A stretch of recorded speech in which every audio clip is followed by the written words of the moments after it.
Hi there, Sharon Horne-Ellstrom here. Welcome to day 2703 of What You Up To Now.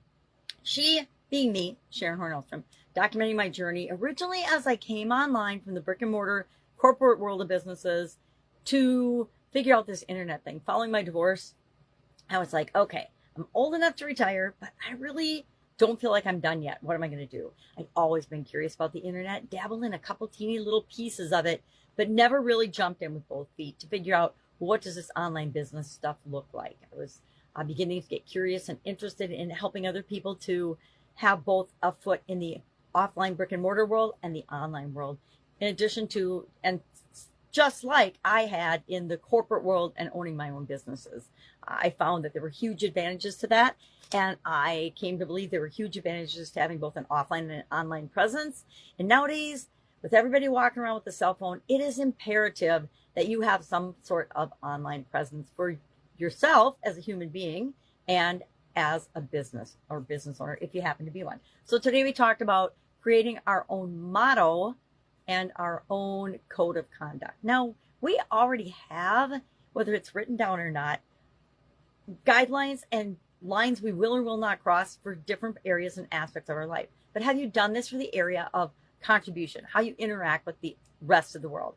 I have, because I've done this before, but a lot of people haven't. I would say the vast majority of people on the planet do not have a personal motto. Mine is be loving, love being, be you. I've had it since probably a year or so following my sudden cardiac arrest. That it just speaks to me on so many levels, and it means so much to me, but it helps guide me in terms of what I will and will not say yes to, what I will definitely say no to. And it just makes life so much easier because I'm living in accordance with to who I really am at the core, my authentic who I really, really am. And my code of conduct supports that. The things I will and will not do support that.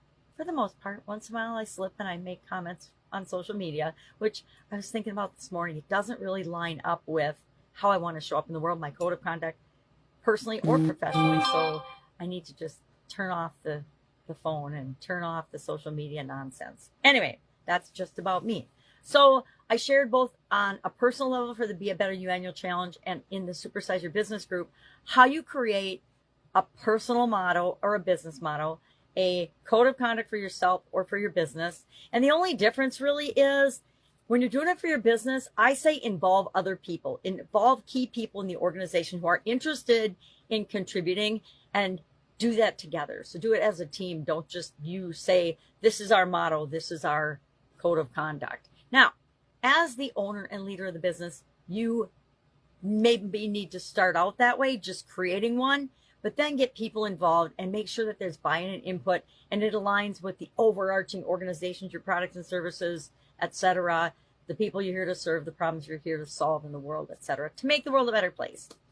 So I shared that. I shared some examples of different businesses as well as personal mottos and codes of conduct. I will just share one here.